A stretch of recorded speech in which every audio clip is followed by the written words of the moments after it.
اعوذ باللہ السمیع العلیم من الشیطان اللعین الرجیم بسم اللہ الرحمن الرحیم الحمد للہ علی ما انعم وله الشکر علی ما الہم والثناء بما قدم من عموم نعم ابتدأها وسبوغ آلاء أسداها وتمام منن والاها جمع عن الإحصاء عددها والناء عن الجزاء يمدها وتفاوت عن الإدراك أبدها وندبهم لاستزادتها بالشكر لاتصالها واستحمد إلى الخلائق بإجزالها والثناء بالندب إلى أمثالها ثم الصلاة والسلام والتحية والإكرام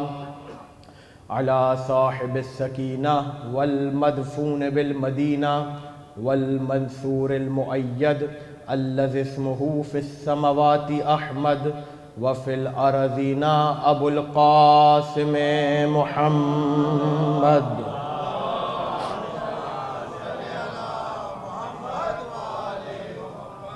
وأهل بيته الطيبين الطاهرين المعصومين المظلومين المنتخبين المنتجبين لا سيما بضعة رسول الله وزوجة علي المرتضى ومعظمة أئمة الهدى والرازية المرضية والبتول العذراء والصديقة الكبرى أعني فاطمة الزهراء سلام الله عليها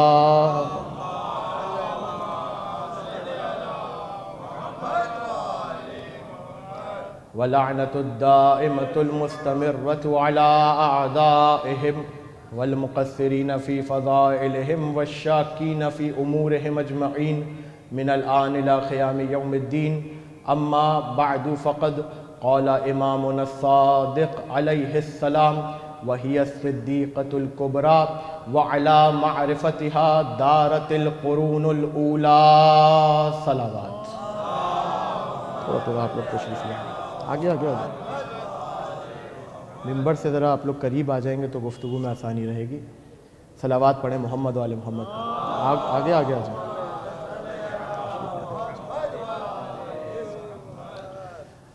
سہ روزہ مجالس اعزا کے سلسلے کی آج آپ حضرات دوسری تقریر امام جعفر صادق علیہ السلام کی حدیث کے ذیل میں سماعت فرما رہے ہیں. کل اس حد تک ہماری گفتگو ہوئی کہ جب بھی ائمہ نے، رسول نے، حجتوں نے اس بی بی کا تعارف کروایا تو بڑے عجیب و غریب انداز سے کروایا. یعنی بعض اوقات تو کچھ ایسے موارد بھی ہیں کہ جہاں پر عقل انسانی پریشان ہے، حیران ہے کہ ابھی اس نے یہ قبول کیا ہی تھا کہ امام اس کائنات کا مالک ہے، رسول اس کائنات کا مالک ہے، کہ رسول حجت ہے، نبی حجت ہے، امام حجت ہے. ابھی یہاں پر عقل انسانی حیران ہی تھی کہ امام نے سیدہ کا ذکر کر کے عقل انسانی کو اور حیران کیا کہ سنو، سیدہ نہ امام ہیں، نہ رسول ہیں، نہ نبی ہیں، مگر اس کے باوجود مالکہ بھی ہیں، حجت الہی بھی. مولا آپ کو کوئی غم نہ دے سوائے غم اہل بیت کے. اسی طرح سنتے رہیے گا تو بات اپنے مدار پہ آگے بڑھتی چلی جائے گی. اس لیے کہ آج کی اور کل کی مجلس امام کی حدیث کو مد نظر رکھتے ہوئے بڑی اہم ہے اور بڑے مطالب آپ کے حوالے کرنا چاہتا ہوں. کل تک ہم نے اس پہ بات کی تھی کہ جنت ہو یا جہنم ہو، ملکیت ہے جناب سیدہ کی، مہر ہے جناب سیدہ کا. اور مہر کا مطلب یہ ہے کہ ادا ہو چکا. ایسا نہیں ہے کہ محشر میں جائیں گی تو جنت اور جہنم الگ سے پیش کی جائے گی کہ لیجئے بی بی آپ کا مہر. دیکھیں مہر کب ادا کیا جاتا ہے؟ جب عقد ہو. اور پروردگار کسی کا حق نہیں رکھتا. توجہ کیجئے گا. عقد ہوا جناب سیدہ سے، امام نے فرمایا ان اللہ امہر فاطمہ ربع الدنیا فربعها لہا. اگر امام یہ کہہ دیتے نا ان اللہ امہر فاطمہ ربع الدنیا، کہ پروردگار نے جناب سیدہ کا جو مہر مقرر کیا، کل میری گفتگو اس بات پر ہوئی تھی کہ عجیب انداز سے امام گفتگو فرما رہے ہیں. شادی ہو رہی ہے علی سے، مہر ادا کر رہا ہے پروردگار، مہر ادا کر رہا ہے خدا. شادی ہے علی سے، ازدواج ہے علی سے، زوجیت میں آ رہی ہیں امیر المومنین کی، مہر ادا ہو رہا ہے پروردگار کی طرف سے. کیوں؟ اس لیے کہ ہاذہی، رسول نے فرمایا ہاذہی ودیۃ اللہ، یہ اللہ کی امانت ہے، اور جس سے اس کا عقد ہو رہا ہے اس علی کے پاس جتنے کمالات ہیں وہ اللہ کی طرف سے ہیں. علی کون؟ جو وجہ اللہ، علی کون؟ جو لسان اللہ، علی کون؟ جو ید اللہ، علی کون؟ جو نور اللہ، علی کون؟ جو عین اللہ، علی کون؟ جو نفس اللہ. جب پورا کا پورا ہے ہی علی کا، تو مہر بھی وہ دے گا جس کی یہ آنکھ ہے، جس کا یہ ہاتھ ہے، جس کا یہ نفس ہے.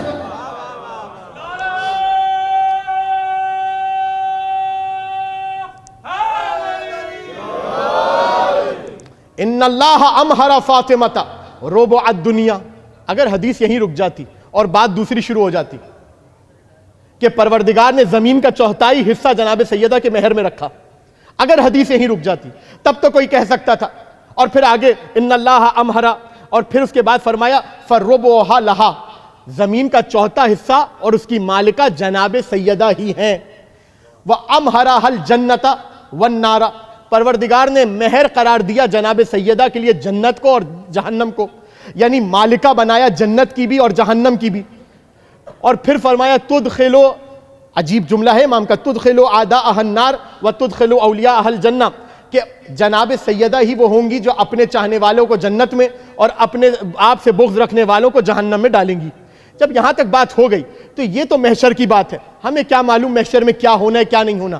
یہ بتائیے کہ اس دنیا میں رہتے ہوئے سیدہ کا مہر ہے جنت، سیدہ کا مہر ہے جہنم، یعنی ملکیت ہے، یعنی وہ محشر جو ابھی آیا نہیں ہے، وہ محشر جو ابھی ہمارے لحاظ سے علم الہی میں ہے، جو محشر ابھی آیا نہیں ہے، جو نہیں آیا سیدہ اس کی مالک ہے نا میرے ساتھ توجہ؟ سیدہ اس کی مالک ہے. اور کیا صرف جنت اور جہنم؟ کیا صرف جنت اور جہنم؟ اب جو حدیث آپ کے حوالے کرنا چاہتا ہوں رسول خدا کی، میں نے کہا نا آئمہ نے اور حجتوں نے جب اس بی بی کے لیے کلام کیا بڑے عجیب و غریب انداز سے کیا. اب جو حدیث آپ کے حوالے کرنے جا رہا ہوں، اور عجیب و غریب حدیث ہے، اس حدیث کو سمجھنے سے پہلے قرآن کی ایک آیت آپ کے حوالے کروں. سورہ ملک، ملک کل میں نے بتایا اقتدار، ملک یعنی اختیار، ملک یعنی تصرف، ملک یعنی اختیار. بات واضح ہوئی؟ سورہ ملک، قرآن مجید کا سورہ، سورہ ملک. دوسری آیت، پہلے کہا تبارک الذی بیدہ الملک، بابرکت ہے وہ ذات جس کے قبضہ قدرت میں اس کا ملک ہے. اور پھر فرمایا الذی خلق الموت والحیات لیبلوکم ایکم احسن عملا. سنو، اللہ کا ملک سمجھنا ہے نا، پروردگار انسانوں کی عقلوں کے مطابق اپنے ملک کی تجلی دکھا رہا ہے. اللہ کا ملک سمجھنا ہے، الذی خلق الموت والحیات، وہ اللہ کے جس نے موت کو اور حیات کو خلق کیا. توجہ توجہ، وہ اللہ کہ جس نے موت کو اور حیات کو خلق کیا. تو جب خلق کا لفظ خدا نے استعمال کر لیا تو اب خلق کا مطلب فنا ہونا نہیں ہے. اس لیے جو چیز فنا ہو جائے اسے خلق نہیں کیا جاتا. خلق کرنے کا مطلب یہ ہے کہ چیز فنا نہیں ہے، وجود ہے. موت فنا ہونے کا نام نہیں ہے، وہ موت نام ہے ایک دنیا سے دوسری دنیا میں منتقل ہونے کا. اب یہاں پر علماء نے بحث کی، وہ بحث آپ کے حوالے کرنا چاہتا ہوں اور ملک الہی کی ایک تجلی آپ کے سامنے آ جائے گی. علماء نے یہ بحث کی کہ جب انسان کلام کرتا ہے انداز تخاطب، کیونکہ یہ قرآن آیا ہے اسلوب پر، انسانی فطرت کے اسلوب پر، انسانی عادتوں اور تقاضوں کے اسلوب پر، یعنی خدا نے عبارتیں جو قرآن میں عربی زبان ہے وہ انسانی اسلوب کے مطابق ہے کہ انسان پڑھے اور اس کے سمجھ میں آ جائے. کوئی ذوق سلیم ایسی چیز نہ ہو قرآن میں جو ذوق سلیم کو گرا گزرے.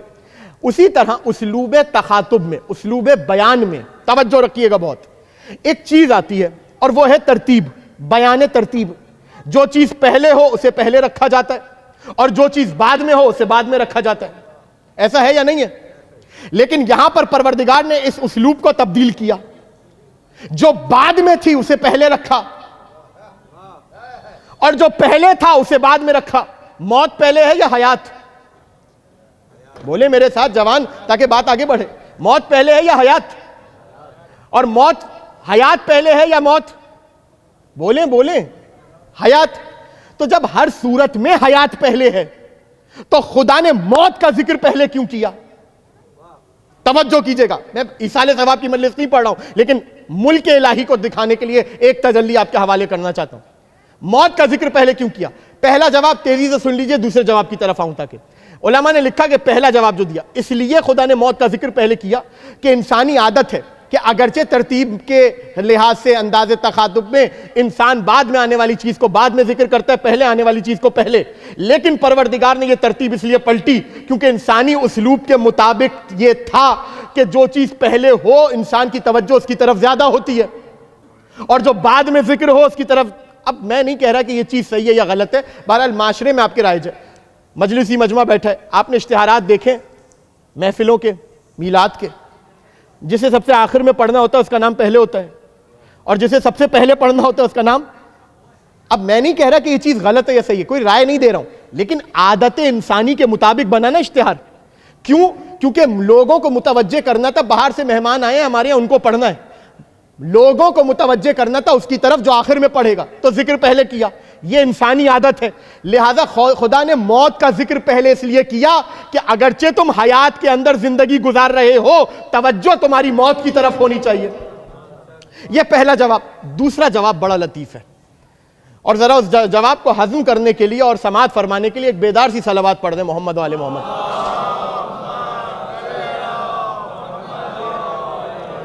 دوسرا جواب سنیے. دوسرا جواب علماء نے یہ دیا کہ سنیں, معاملہ یہ ہے کہ یہ دنیا ہے پردہ ان غیبتوں سے جنہیں اللہ نے غیب میں رکھا ہے. توجہ توجہ توجہ.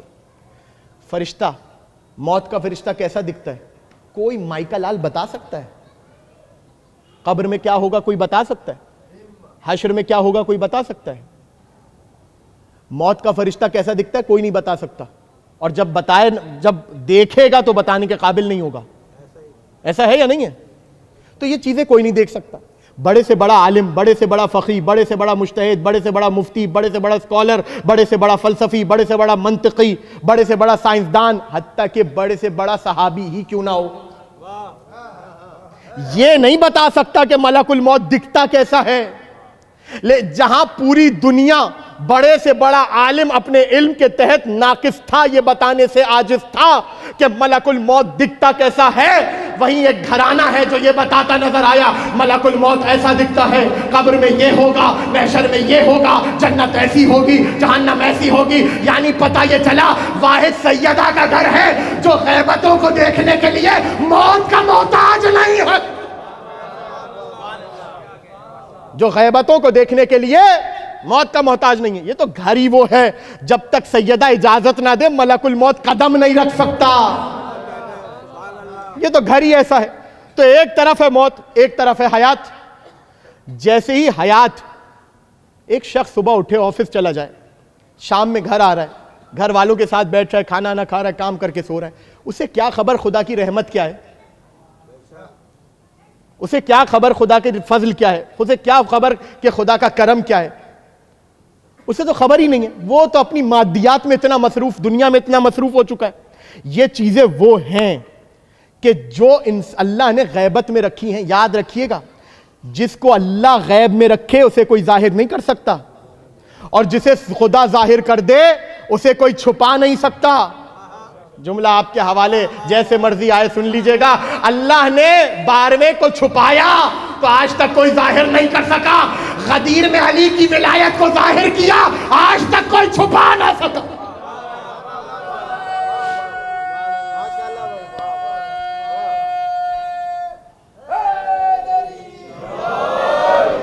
آج تک کوئی ظاہر نہ کر سکا جو اللہ نے چھپایا, اور آج تک کوئی چھپا نہیں سکا جو اللہ نے ظاہر کیا.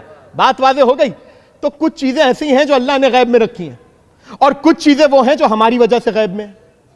تیزی سے گزر جاؤں تاکہ کسی کے ذہن میں شک نہ ہے. امام زمانہ کا وجود ہماری وجہ سے غیب میں نہیں ہے, امر الہی کی وجہ سے غیب میں, اور نہ ہی ان کا ظہور ہمارے اعمال کی وجہ سے موقوف ہے. کہیں حدیث میں ایسا نہیں آیا. امر الہی کسی کے عمل پر موقوف نہیں ہوتا. بات واضح ہو گئی. امر الہی کسی کے عمل پر موقوف نہیں ہوتا, اس بات کو ذہن میں رکھیے. انہیں جب آنا ہوگا علم الہی کے مطابق وہ آئیں گے. آپ اپنی نمازوں کی پرواہ کیجئے, آپ اپنے روزوں کی پرواہ کیجئے. آپ کی نمازوں سے صاحب العصر کو کوئی فائدہ نہیں ہوگا. بھلا وہ جس کا دادا ہزار رکعتیں پڑھتا ہو ایک شب میں, وہ آپ کی نماز کے مطابق ظہور کرے گا. بات واضح ہو گئی. لہذا جب حدیث میں نہیں آیا تو میں کیوں بولوں کہ ہمارے اعمال کی وجہ سے موقوف ہے. یہ امر ہے الہی امر. غیبت مہدی الہی امر, ظہور مہدی الہی امر. یہ وہ غیب ہے جو اللہ نے غیب رکھا ہے, جسے اللہ نے غیبت میں رکھا ہے. تو جو اللہ نے ظاہر کیا وہ کیا ہے؟ وہ ہے مادہ, وہ ہے جسم. لیکن اس کے علاوہ بھی پروردگار نے اپنے لطف کو, اپنے کرم کو, اپنے فضل کو اس طرح ظاہر کیا کہ تم اپنی ان آنکھوں سے نہیں دیکھ سکتے مگر دل کی آنکھوں سے تو دیکھ سکتے ہو. سوال رہن میں رہے کہ موت کا ذکر پہلے کیوں کیا؟ ان آنکھوں سے نہیں دیکھ سکتے, دل کی آنکھوں سے تو دیکھ سکتے ہو. تو کیوں نہیں دیکھتے؟ اس لیے کہ دنیا کا پردہ تمہاری آنکھوں پہ ڈلا ہے. اور موت کہتے ہی اس کو ہیں جو دنیا کے پردوں کو ہٹا دے اور خدا کی غیبتوں کو ظاہر کر دے. اس لیے خدا نے موت کا ذکر پہلے کیا کہ یہ موقع وہ ہوگا کہ جب ہماری غیبتیں ظاہر ہوں گی. پروردگار تیری غیبتیں ظاہر کیسے ہوں گی؟ تیری رحمت ظاہر کیسے ہوگی؟ تیرا لطف ظاہر کیسے ہوگا؟ تیرا فضل ظاہر کیسے ہوگا؟ تیرا کرم ظاہر کیسے ہوگا؟ یہی تو وجہ ہے کہ علی نے اپنے بیمار صحابی حارث حمدانی سے مخاطب ہو کر کہا تھا, یا حاری حمدانہ من یمت یرنی من مومن او منافق قبلہ. اے حارث حمدانی, مومن ہو یا منافق ہو, مرے گا تو علی ابن ابی طالب کو دیکھے.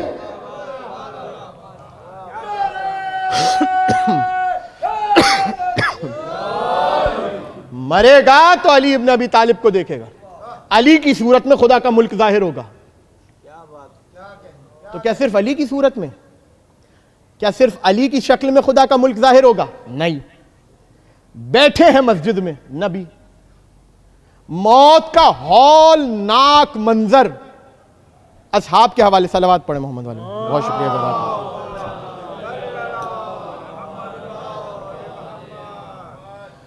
موت کا ہولناک منظر اصحاب کے حوالے کر دیا. سب ڈر گئے. نفسا نفسی کا عالم. موت آئے گی تو ایسے کہ جیسے خاردار چیز کے اوپر ریشم کے کپڑے کو ڈال کے کھینچ لیا جائے. فشار قبر ہوگا, بچھو, سانپ, سب پریشان, ہکا بکا. نبی خاموش ہو گئے اور ہر کوئی اس فکر میں کہ ہم اپنے اعمال سدھار لیں. اٹھ کے اپنے گھروں کو جانے لگے کہ اب کیا ہوگا, اب کیا ہوگا, اب کیا ہوگا. وہیں رسول نے سلمان سے کہا, سلمان ان کو جانے دو, تم بیٹھے رہو. کہاں بیٹھے ہیں؟ ان کو جانے دو. اب تک جو بیان کیا وہ ان کے لیے تھا, اب جو بیان کر رہا ہوں وہ تمہارے لیے ہے. ساتھ رہیے گا میرے. پھر اس کے بعد ایک عجیب و غریب رسول نے حدیث ارشاد فرمائی, موت و حیات. فرمایا کہ یا سلمان, حب فاطمہ ینفع فی مئۃ من المواطن. اے سلمان سنو, میری بیٹی فاطمہ کی محبت 100 جگہوں پر کام آئے گی. بیدار ہو جائیں, آ گیا میں منزل پر, تب ختم ہو گئی تمہیں. میری بیٹی فاطمہ کی محبت 100 مقامات پر کام آئے گی. دیکھیں, میں جو لوگ مجھے سنتے رہتے ہیں, اس میں مجمع میں کچھ افراد ایسے ہیں جو مجھے سنتے رہتے ہیں اور وہ یہ بات جانتے ہیں کہ میں اس چیز کا قائل نہیں ہوں اپنے لیے کہ حدیث پڑھ کے نکل جاؤں. میرا مقصد یہ ہوتا ہے کہ حدیث کو آپ کے سینے میں جتنا ہو سکے اتنا اتاروں. تو اس لیے اب رکیے اس حدیث پر. 100 مقامات پر میری بیٹی فاطمہ کی محبت کام آئے گی. اور فرمایا ایسرو تلک المواطن القبر والموت والحشر والصراط والمیزان والحساب. اے سلمان, 100 جگہ میری بیٹی کی فاطمہ کی محبت کام آئے گی, اور ان میں سے جو آسان ترین موقع ہیں وہ ہے 6.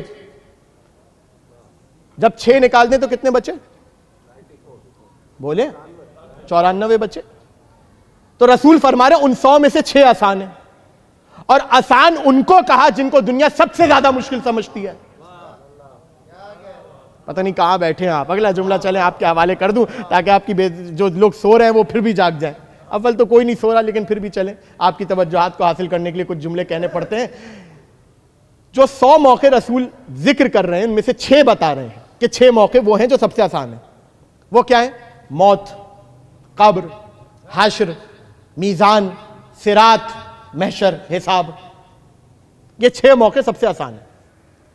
یا رسول اللہ جب یہ 6 اتنے آسان ہیں تو مشکل کون سے ہیں؟ انسان کو موت آئی، وہ قبر میں چلا گیا، اب وہ انتظار کرے قیامت کا، حشر کا. جب حشر آئے گا تو میزان پہ اس کے اعمال کو رکھا جائے گا، تولا جائے گا، صراط سے گزارا جائے گا، حساب کتاب ہوگا، اس کے بعد جنت اور جہنم. تو موت کے بعد کا تو کوئی مرحلہ بچا ہی نہیں. کچھ کہنا چاہ رہا ہوں، تھوڑا سا تو بیدار ہوں. موت کے بعد کا تو کوئی مرحلہ بچا ہی نہیں. تو اب سوچئے جب آسان یہ ہیں تو مشکل کیا ہوں گے؟ میں کہوں یا رسول اللہ ہماری محفلوں میں کہیں پر موت کا ذکر آ جائے تو لوگ کہتے ہیں اچھی اچھی باتیں کیا کرو. آپ نے کہا اکثر ذکر الموت، موت کا کثرت سے ذکر کیا کرو. یہاں پر ذکر کریں تو لوگ کہتے ہیں اچھی اچھی باتیں کرو. مشکل باتیں کیوں کر رہے ہو؟ سنگین باتیں کیوں کر رہے ہو؟ کیوں موت کا ذکر کر رہے ہو؟ مولا تمہیں لمبی زندگی دے، مولا آپ سب کو لمبی زندگی دے، حیات دے. کیوں موت کا ذکر کر رہے ہو؟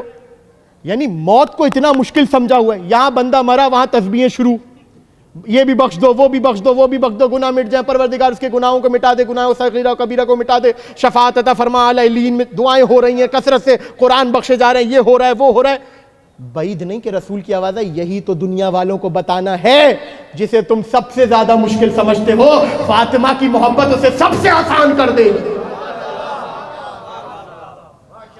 جسے تم سب سے زیادہ مشکل سمجھتے ہو تو مشکل کیا ہے پھر؟ قرآن کی آیت میں نے جو آپ کے حوالے کی، الذی خلق الموت والحیات، 2 ہی چیزیں ہیں، ایک موت ہے اور ایک حیات ہے. جب موت رسول نے بتا دیا آسان ہو گئی تو اب بچا کیا؟ حیات. یا رسول اللہ یہ حیات مشکل ہے موت کے مقابلے میں. اب رسول نے نہیں بتایا 94 موقع، لیکن عقل سے جو سمجھ میں آتا ہے قرآن کی آیت اور حدیث کے مطابق وہ یہ کہ جو 6 موقع رسول نے بتائے ان کا تعلق موت سے ہے، ان کا تعلق آخرت سے ہے، اور جو 94 چھپائے یقیناً ان کا تعلق حیات سے ہوگا. احتمال ہے حیات سے ہوگا. کیوں حیات سے ہوگا؟ موت کے بعد ایک ہی چیز بچتی ہے اور وہ ہے حیات. تو یہ حیات تو ہمیں موت کے مقابلے میں آسان نظر آتی ہے. رسول نے کہا یہی مشکل ہے. کیوں مشکل ہے؟ جس حیات میں علی کا دیدار نہ ہو، جس حیات میں سیدہ کی محبت کا ثمر چکھنے کو نہ ملے، وہ حیات مشکل ہے. وہ موت آسان ہے جہاں سیدہ کا اختیار نظر آ رہا ہوگا. وہ موت آسان ہے. تو 6 چیزیں نبی نے بیان کی. موت سیدہ آسان کریں گی، قبر سیدہ آسان کریں گی، محشر سیدہ آسان کریں گی، اور میزان سیدہ آسان کریں گی، صراط سیدہ آسان کریں گی، حساب سیدہ آسان کریں گی. بچا کیا؟ اس کے بعد جنت اور جہنم، وہ تو ہے ہی سیدہ کی مملکت. بات پہنچ رہی ہے؟ وہ تو ہے ہی سیدہ کی مملکت. موت غیب، نتیجہ دے رہا ہوں اس آیت کا اور اس روایت کا. موت ہے غیب، قبر ہے غیب، محشر ہے غیب، صراط ہے غیب، میزان ہے غیب، حساب ہے غیب، جنت ہے غیب، جہنم ہے غیب، ملک الموت غیب، حورے غیب، غلمان غیب، انعام نعمت جنت غیب، نعمت الہیہ غیب. تو ساری چیزیں غیب میں آ گئیں اور ان سب پہ مملکت ہے کس کی؟ سیدہ کی. اب سمجھ میں آیا عام انسان میں اور سیدہ میں کیا فرق ہے؟ عام عورت میں اور سیدہ میں کیا فرق ہے؟ عام امتی میں اور سیدہ میں کیا فرق ہے؟ انسان جو نظر آ رہا ہوتا ہے اس پر بھی پورا اختیار نہیں رکھتا. سیدہ کیسے کہتے ہی اس کو ہے جو خدا کے ظاہر پر بھی اختیار رکھے، خدا کے باطن پر بھی اختیار رکھے. جو صرف ظواہر پر اختیار رکھے نہیں بلکہ خدا کی غیبتوں پر بھی سیدہ کا اختیار ہو. موت پر سیدہ کا اختیار، حیات پر اللہم صلی علی محمد وعلی. ہر شے پہ سیدہ کا اختیار. یہ ہے ملک سیدہ. تو 2 چیزیں ہوتی ہیں، ایک ہے جسم مادہ، ایک ہے روح. ایک ہے ظواہر، ایک ہے باطن. جو ظاہر جو باطن ہے اس پر تو سیدہ کی حکومت ہے. جو باطن ہے ان پر بھی سیدہ کی حکومت، جو ظاہر ہے ان پر بھی سیدہ کی حکومت. ظاہر پر حکومت کیسے آئی؟ فرمایا مہر قرار دے دیا زمین کو، اور صرف زمین نہیں، صرف زمین نہیں، امام محمد باقر علیہ الصلاۃ والسلام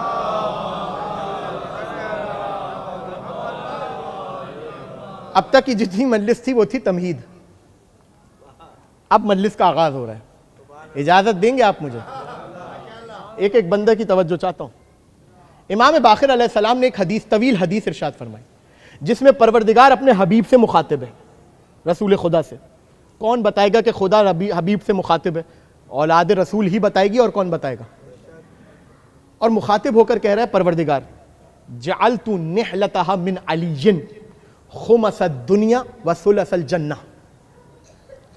اے حبیب، میں نے آپ کی بیٹی کا عقد جو علی سے کروایا ہے، کس مہر کے عوض کروایا؟ زمین کا 5واں حصہ سیدہ کی ملکیت، اور جنت کا 3را حصہ سیدہ کی ملکیت. یہاں تک بات واضح ہو گئی. اور پھر فرمایا فی الارض وفی الارض اربعۃ انہار. اور یہ تو زمینوں کی بات ہو گئی اور جنت کی بات ہو گئی. نہروں میں سے 4 بڑی نہریں سیدہ کے مہر میں، الفرات، نیل مصر و نہروانا، اور پھر اس کے بعد فرمایا نہر بلخن. فرات، نیل مصر، نہر نہروان اور نہر بلخ، یہ چاروں کی چاروں ملکیت ہے سیدہ کی. فزوجها ب500 درہم تکون سنتا لامتک. اور اے حبیب، اے محمد، آپ اپنی بیٹی کا عقد علی سے اس مہر پر کریں، 500 درہم کے مہر پر. 500 درہم پر اپنی بیٹی کا عقد علی سے کر دیں، جو آپ کی امت کے لیے سنت قرار پائے گا. سن لیا آپ نے؟ آسمانوں پر آخرت کا جو مہر سیدہ کا ہے وہ تو ہے، زمین کا جو مہر ہے وہ ہے زمین اور پانی، خشک و تر. توجہ کیجئے گا. تو مہر تو یا تو بیٹی لڑکی منتخب کرتی ہے یا لڑکی کا باپ. یہ اللہ کیوں سیدہ کا مہر منتخب کر رہے ہیں؟ توجہ کیجئے گا بہت. یہ اللہ کیوں سیدہ کا مہر منتخب کر رہے ہیں؟ جب سیدہ کا ہاتھ علی کے ہاتھ میں دیا نا، تو اس وقت رسول خدا نے یہ ہاتھ دیتے ہوئے کہا تھا یا علی ہذہ ودیۃ اللہ. اے علی، یہ جو جس کا ہاتھ تمہارے ہاتھ میں دیا ہے یہ اللہ کی امانت ہے. تو جس کی امانت ہے مہر بھی وہ منتخب کرے گا، اور جس کی امانت ہے عقد بھی وہ کرے گا. اے علی، سیدہ کا تم سے عقد نہ میں نے کیا ہے نہ مہر میں نے رکھا ہے، عقد بھی اللہ نے کروایا، مہر بھی اللہ نے دیا.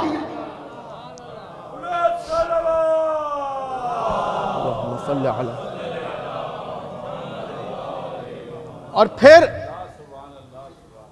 جب ایک شخص آیا رسول کے پاس، قیل، اب اس روایت پہ بڑی توجہ کیجئے گا. معاملہ ہے جناب سیدہ کا، کوئی چھوٹی بات نہیں ہے، کوئی معمولی بات نہیں ہے، کوئی عام سی بات نہیں ہے. بات ہو رہی ہے سیدہ کی. اور رسول فرما رہے ہیں قیل للنبی، نبی سے جب پوچھا گیا قد علمنا مہر فاطمہ فی الارض وما مہرها فی السماء.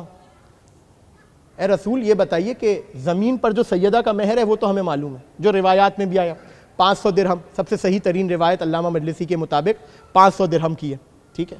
اس کے علاوہ بکرے کی کھال، یمنی چادر، یہ سیدہ کا مہر جو زمین پر تھا. یا رسول اللہ، یہ بتائیے سیدہ کا آسمانوں پر کیا مہر ہے؟ کیا خیال ہے رسول نے کیا کہا ہوگا؟ رسول نے فرمایا سل اما یعنیکا ودع ما لا یعنیک. کہ سن، جتنی تیری حیثیت ہے اتنا پوچھا کر. کہاں بیٹھے ہیں؟ یعنی رسول نے بتایا جتنا تمہیں زمین کا مہر بتا دیا نا، تمہیں اگر وہی سمجھ میں آ جائے بڑی بات ہے. آسمانوں کا مہر پوچھو گے تو سٹ پٹا کے رہ جاؤ گے، سٹ پٹا کے رہ جاؤ. اور چونکہ سیدہ کا معاملہ ہے لہذا بہت محتاط ہو کر کلام کرو رسول خدا سے. سلما اما یعنی کا، وہ پوچھو جس سے تمہارا مطلب ہے، چھوڑ دو اس سے جس سے تمہارا مطلب نہیں ہے. اس نے کہا یا رسول اللہ حاذا مما یعنی کا، میری مراد ہے یہ، میں جاننا چاہتا ہوں سیدہ کا مہر آسمانوں پہ کیا ہے۔ جب رسول نے دیکھا کہ خریدار ہے، جوہری ہے، ظرف رکھتا ہے کہ سن سکے کہ سیدہ کا مہر آسمانوں میں کیا ہے، تب بتایا۔ یعنی جملہ کہہ کر کہ اتنا پوچھو جتنی تمہاری حیثیت ہے، پہلے رسول نے یہ چیک کیا کہ اس کا ظرف کتنا ہے۔ دنیا والوں کے لیے بتا دیا 500 درہم، یمنی چادر اور بکری کی کھال یا بکرے کی کھال، لیکن جب آسمانوں کی بات آئی تو اب رسول خدا سب کو نہیں بتائیں گے، اور میں نے بھی جان بوجھ کے یہ روایت یہاں چھیڑی ہے۔ جب رسول نے نہیں بتایا غیر ہر عام و غیر کو تو میں کیوں بتاؤں؟ اب چونکہ ظاہر ہے جب میرے سامنے سیدہ کے وفادار بیٹھے ہوں اور سیدہ کے بچوں کا نمک حلال کرنے والے بیٹھے ہوں تو اب علمی دیانتداری یہ کہ میں یہ روایت بتاؤں۔ رسول نے فرمایا کانا مہرها فی الارض فی السماء خمس الارض، سنو سیدہ آسمانوں پر سیدہ کا مہر زمین کا 5واں حصہ ہے۔ توجہ یہیں تک لانا تھا آپ کو، تقریر آخری منازل کی طرف ہے۔ سیدہ کا مہر آسمان پر زمین کا 5واں حصہ ہے۔ رسول اگر یہاں خاموش ہو جاتے تو کیا بڑی بات تھی۔ اب اگلا جو جملہ ہے رسول خدا کا وہ بتاتا ہے کہ کیوں رسول خدا نے یہ جملہ کہا کہ وہ پوچھ جتنی تیری حیثیت ہے۔ آسمانوں پہ سیدہ کا جو مہر ہے وہ زمین کا 5واں حصہ۔ فَمَن مَشَى عَلَيْهَا مُغْضِبًا لَهَا یا مُبْغِضًا لَهَا وَلِوُلْدِهَا مَشَى عَلَيْهَا حَرَامًا إِلَىٰ أَن تَقُومَ السَّاعَةُ۔ رسول نے کہا سنو، اللہ نے آسمانوں میں سیدہ کا مہر زمین کا 5واں حصہ رکھا۔ جو سیدہ کا بغض اور سیدہ کی اولاد کا بغض لے کر اس زمین پہ چلے اس کا چلنا حرام۔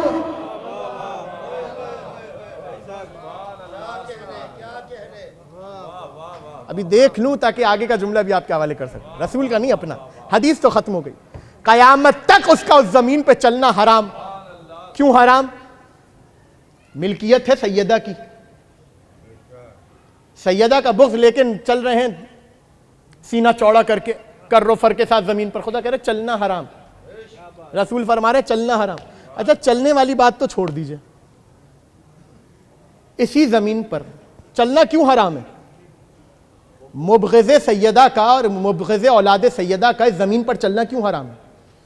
کیونکہ ملکیت ہے سیدہ کی، یعنی جو چیز سیدہ کی ملکیت ہوگی اس میں استعمال کرنا، تصرف کرنا اس شخص کے لیے جو سیدہ کا دشمن ہے حرام ہے۔ تو ایسے تو پانی بھی سیدہ کا مہر ہے، تو جتنی کشتیاں سیدہ کے بغض میں چل رہی ہیں حرام۔ اور آگے بڑھانا، ابھی یہاں تک تو ابھی بات ہوئی نہیں ہے، ابھی تو بات کا آغاز ہوا ہے، بس یہ آخری منزل ہے، اتنا میں آپ کو تسلی دلا سکتا ہوں۔ لیکن یہ رسول نے بتا دیا کہ اس زمین پر جو سیدہ کے بغض کے ساتھ چلے گا اس کا چلنا حرام۔ تو زمین پر چلنا کیوں حرام ہوا؟ اس لیے کہ زمین ملکیت ہے سیدہ کی، تو پانی بھی تو ملکیت سیدہ کا ہے، تو پانی پہ کشتی چلانا حرام، پانی پینا حرام۔ ویسے نہر سے پانی بہ رہا ہو آپ کو اجازت ہے، آپ پی سکتے ہیں، اجازت کی ضرورت ہی نہیں ہے، اللہ کا چشمہ ہے، جہاں سے دل چاہے پی لو۔ لیکن چونکہ اب ملکیت ہو گئی ہے سیدہ کی، تو اب مجھے ایک بات بتائیے انصاف سے، اسی زمین سے غلہ بھی اگ رہا ہے، اسی زمین سے پھل بھی آ رہے ہیں، اسی زمین سے اناج بھی، گندم بھی، دالیں بھی، تو جو کچھ اس زمین سے اگے گا وہ سیدہ کا ہے یا نہیں ہے؟ جملہ آپ کے حوالے۔ اما جب چلنا حرام ہے تو کھانا تو بطریق اولا حرام، کھانا تو بطریق اولا حرام جب چلنا حرام ہے۔ اور یہ کھانے کی جہاں تک بات آئی تو حدیث میں ہے اکل الطعام کے حوالے سے کہ جب تم کھانا کھاتے ہو فَلْيَنْظُرِ الْإِنسَانِ إِلَىٰ طَعَامِهِ، قرآن کی آیت ہے، انسان کو دیکھنا چاہیے وہ کیا کھا پی رہا ہے۔ کیوں کہا خدا نے؟ حرام سے بچو۔ کیوں حرام سے بچو؟ جو تم کھاؤ گے، بچہ آئے، بچے کو آپ کچھ نہ دیں، اس دنیا میں پیدا ہوئے بچے کو نمو کر پائے گا؟ بیماریاں لے کر مر جائے گا خدا نہ خواستہ۔ کیوں؟ غذا اس کی ضرورت ہے، پانی اس کی ضرورت ہے. یہی غذا اور یہی پانی گوشت بنائے گی، خون بنائے گی، ہڈیاں بنائے گی، جس سے اس کا وجود ایک مکمل جا کر شباب پر آ کر مکمل ہوگا. کچھ سمجھ میں آ رہا ہے میں کہاں تک آپ کو لے کے جانا چاہ رہا ہوں؟ سیدہ کا دشمن جب اس دنیا میں آیا، پانی بھی حرام پیا، کھانا بھی حرام کا کھایا، ہوا بھی حرام سونگی. اب جب شباب پہ پہنچا ہے تو ہڈیاں بھی حرام، گوشت بھی حرام، خون بھی حرام. اب سمجھ میں آیا مبغض سیدہ کا پورا وجود حرام ہے. مبغض سیدہ کا، یا یوں جملہ بدل کے آپ کی داد آپ نے دے دی لیکن جملہ سماعت فرما لیجیے گا. یاد رکھیے گا سیدہ کی دشمنی اچھے خاصے انسان کو حرام خور بنا دیتی. حرام خور.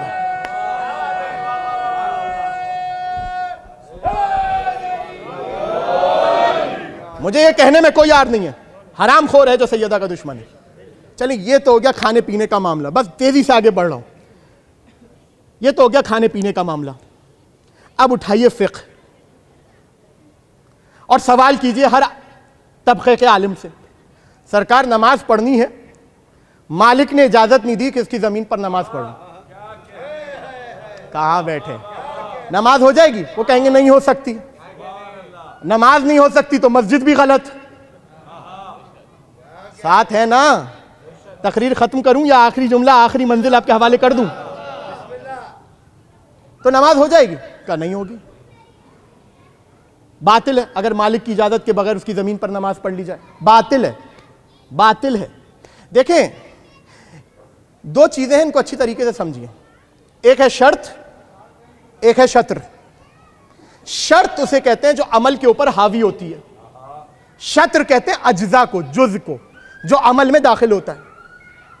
تشہد نماز کا جز ہے، قیام نماز کا جز ہے، وضو نماز کی شرط ہے. اگر اجزاء پورے ہو جائیں، شرط پوری نہ ہو، عمل قابل قبول نہیں ہے. ایسا ہے. فضل کسے کہتے ہیں؟ فضل کہتے ہیں کہ حیثیت نہ ہو، کسی کے ساتھ کرم کر دیا جائے، اسے کہتے ہیں فضل. ٹھیک ہے. ایک بچہ پہنچا ٹیچر کے بعد، فلاں ڈیٹ پر آپ کو اسائنمنٹ جمع کروانا تھا، پہنچ گیا اسائنمنٹ لے کر.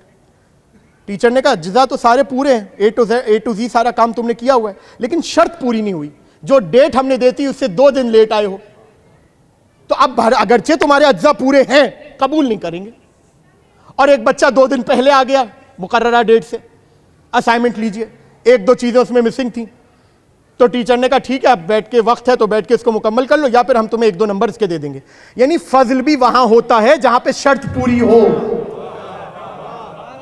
کچھ سمجھ میں آیا؟ فضل بھی وہاں ہوتا ہے جہاں شرط پوری ہو. اگر شرط اور شطر میں فرق یہ ہے اجزاء پورے ہو جائیں لیکن شرط پوری نہ ہو، عمل منہ پہ مار دیا جاتا ہے. لیکن اگر شرط پوری ہو جائے اور اجزاء پورے نہ ہو تو فضل ہو جاتا ہے. یاد رکھیے گا علی کی ولایت عبادتوں کا جز نہیں، شرط ہے.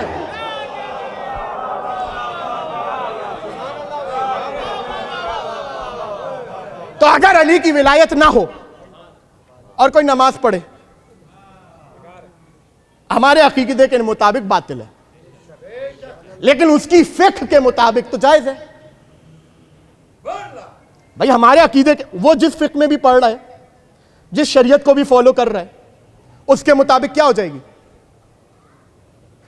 ٹھیک ہے نا؟ اپنے مطابق وضو بھی کر رہا ہے، اپنے مطابق نماز. بہت عجیب جملہ آپ کے حوالے کر رہا ہوں، بس آخری جملہ ہے تقریر کا، ختم ہو گئی ہے تقریر. وہ اپنے مطابق کر رہا ہے جو کر رہا ہے، اپنی فقہ اور اپنی شریعت کے مطابق. ہمارے عقیدے کے مطابق نماز بیکار، کیونکہ نماز کے لیے وضو شرط ہے. جیسے نماز کے لیے وضو شرط ہے، دین کے لیے علی کی ولایت شرط ہے.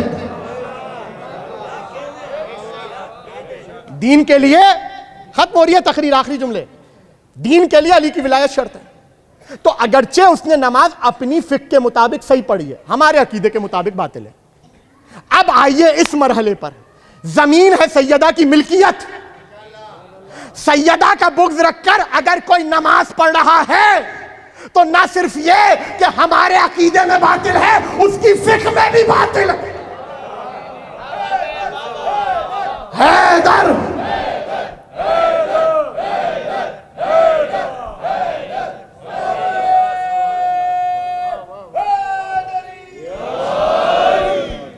بس آج کی حد تک 2 جز مکمل ہوئے حدیث کے امام صادق کی، آخری جز کل آئے گا، اور وہ بڑا عجیب و غریب جز ہے، بہت عجیب و غریب. خدا کی قسم ایک نئی منزل کل آپ کے حوالے کرنا چاہتا ہوں. ختم ہو گئی تقریر، ختم ہو گئی. سیدہ کی محبت شرط ہے.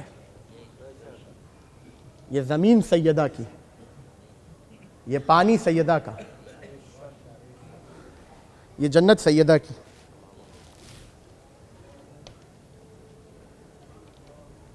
تصور کیجئے، تھوڑی تو حیا کرتے مسلمان،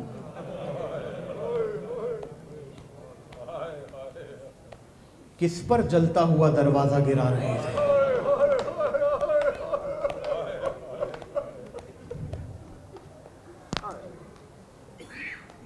تھوڑی تو حیا کرتے مسلمان، کس کا محسن شہید کر ڈالا.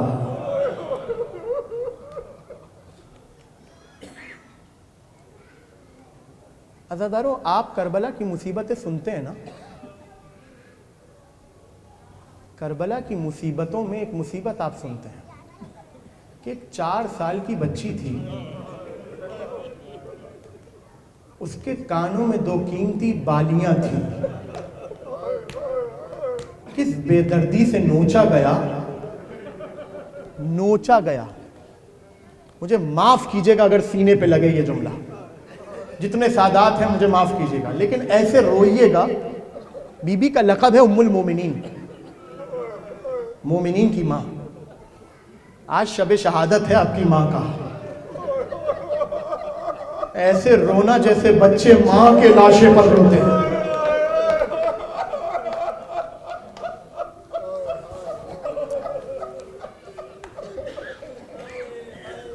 بی بی فرماتی ہیں، کل ایک جملہ آپ کے حوالے کیا تھا، آج دوسرا جملہ.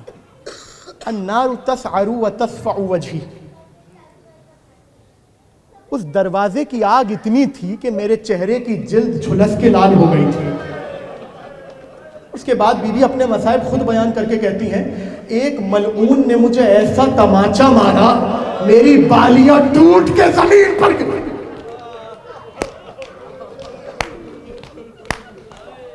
اجرکم علی اللہ. آپ نے سنا، میں نے پڑھ دیا. آپ روئے، آپ کی ہائے بلند ہو گئی، آپ نے سر کو پیٹ لیا. عزادارو، اس علی کا سوچو جس کے سامنے اس کی زوجہ کو تماچا لگ رہا تھا. علی کس کو آواز دے؟ علی کس کو مدد کے لیے پکارے؟ بچے گھر میں ہیں، لیکن علی کیسے بتائیں کہ بچوں تمہاری ماں کے ساتھ کیا ہو گیا؟ اجرکم علی اللہ. کن مصیبتوں میں اور کن درد میں سیدہ نے یہ دن گزارے، میں اور آپ درک نہیں کر سکتے. عزادارو، ایک عالم کے پسلی میں ایک بال آیا. طبیب نے کہا 2 دن میں علاج ہو جائے گا، آپ ٹھیک ہو جائیں گے. علاج ہوا، ٹھیک ہو گئے. لوگ ان کے پاس آئے، آنکھوں میں آنسو تھے.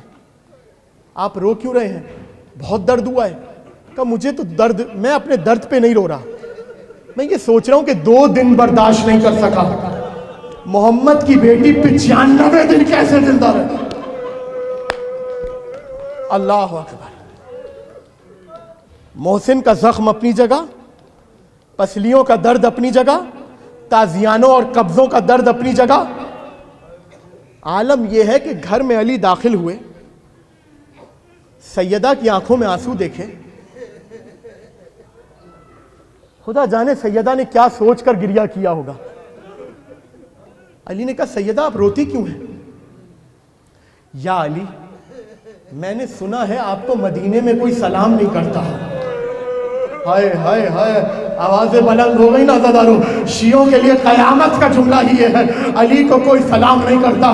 لیکن عزادارو جانتے ہیں علی نے آگے سے جواب کیا دیا؟ اے سیدہ صرف اتنا سنا ہے، ارے میں سلام کرتا ہوں، کوئی جواب دینے والا نہیں. اجرکم علی اللہ. دن گزرتے رہے. ایک دن آیا کہ جب سیدہ نے علی کو بلایا اور آنکھوں میں آنسو ہے. کہا یا علی، میں آپ کا حق ادا نہ کر سکی. علی نے کہا سیدہ اگر آپ نے حق ادا نہ کیا تو کس نے کیا؟ کہ یا علی، میں زیادہ دنوں کی مہمان نہیں ہوں. یا علی، علی جب میں اس دنیا سے خدا جانے یہ جملے علی نے کیسے سن لیے، جب میں اس دنیا سے چلی جاؤں غسل آپ دیجیے گا، کفن آپ دیجیے گا، تدفین آپ کیجیے گا، اور اے علی جنہوں نے میرے اوپر ظلم کیا ان کو میرے جنازے میں نہ آنے دیجیے گا، ان کو میری قبر کا نہ پتہ چلے، یا علی میری قبر کو مخفی رکھیے گا، اور اے علی جب میری قبر میں آپ بنا دیں تھوڑی دیر قبر کے ساتھ بیٹھ جائیے گا، مجھے تنہائی کا احساس نہ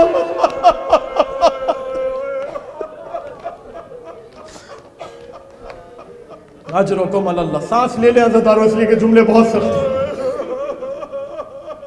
یہ جملے سننے کے بعد نہ جانے علی نے کس طرح برداشت کیا۔ مسجد میں ہیں، سیدہ نے اپنے بچوں کو تیار کر کے مسجد کی طرف بھیجا ہے، پیچھے سے گھر کا سارا کام کیا، اور اسما کو بلا کر کہا اسما میں نے گھر کا سارا کام کر دیا ہے، اپنے ہاتھوں سے اپنے بچوں کے لیے کھانا بنا دیا ہے،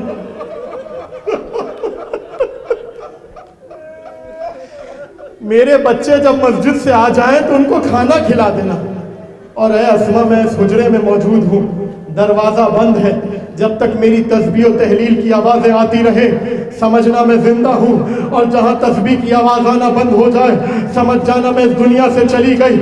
اسما کے دل پہ نہ جانے کیا کرب کا عالم تھا، جب حجرے کا دروازہ بند ہوا تسبیح و تحلیل کی آوازیں آنا شروع ہوئی، اتنے میں حسن و حسین مسجد سے دوڑتے ہوئے گھر آئے، اسما نے دسترخوان کو بچھایا، لقمے بنا کے دونوں بچوں کے آگے رکھے، بچوں نے رو کر کہا ماتم کرو کس جملے کا انتظار ہے، بچوں نے رو کر کہا اسما کیا میں ماں کے بغیر کھانا کھاتے ہوئے دیکھا ہے، بس یہ کہنا تھا، یہی افنا تھا کہ جب سیدہ کی آواز آنا بند ہوئی اسما نے چادر کو پھینکا، انا للہ و انا الیہ راجعون۔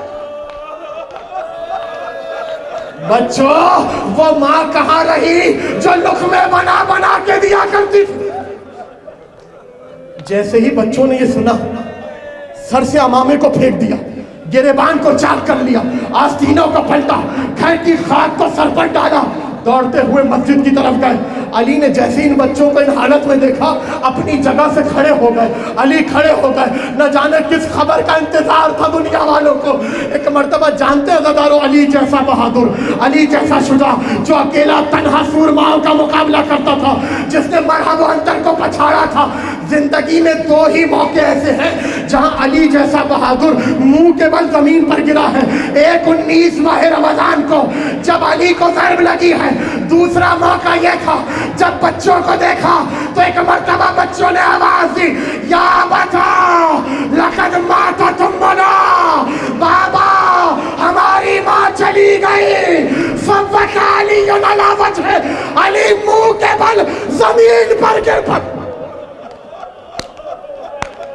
اجرکم اللہ، اجرکم اللہ، کرتے رہے ماتم، مولا آپ کا کوئی غم نہ دے سوائے غم اہل بیت کے۔ نہیں معلوم کس کے برابر میں علی مرتضیٰ آئے ہوں، کس کے برابر میں میرے وقت کا امام بیٹھا ہو، مولا کا پرسہ پیش کرو، یا بقیت اللہ، آپ کو آپ کی جد کے پرسہ۔ اجرکم اللہ۔ غش سے فاقہ ہوا، آخری جملے ہیں، غش سے فاقہ ہوا، علی دوڑتے ہوئے مسجد میں داخل ہوئے، گھر میں داخل ہوئے۔ مجھے معاف کیجئے گا ایک لفظ میں پوری کہانی بیان کرنا چاہتا ہوں۔ جیسے ہی حجرے کو کھولا، حجرے میں سیدہ کی میت نہیں لاشا رکھا ہوا، ہائے ہائے ہائے ہائے، سیدہ کا لاشا رکھا ہوا تھا عزیزانو۔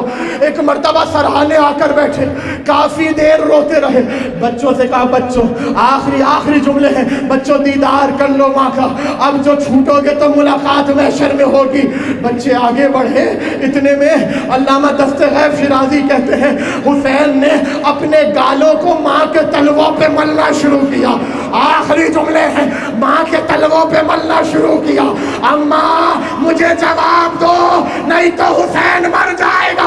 علی کہتے ہیں اشہد اللہ لقد انت وحنت ومدت یدیہا ووضعتہم علی صدرہا منیا۔ ارے جنازے سے سسکیوں کی آواز آئی، بندے کفن ٹوٹے، آ حسین۔ آخری جملہ، آجا حسین، ماں کے پاس آ جا. حسن و حسین آگے بڑھے, ماں کے گلے لگ گئے. تھوڑی دیر گزری تھی, آخری جملہ ہے, گریے میں تھمنا نہیں چاہیے, اپنی آوازوں کو بلند رکھو. جبریل نازل ہوئے, یا علی ارفعہما, یا علی ان دونوں کو ماں سے جدا کرے, عرش پر کوہرام آ رہا ہے. علی آگے بڑھے, بڑی شفقت سے بچوں کو جدا کیا. عزادارو جانتے ہو اب جو حسین اپنی ماں سے جدا ہوں گے تو کب ملاقات ہوگی؟ جب شمر کا خنجر ہوگا, حسین کا سینہ ہوگا, فاطمہ کی آواز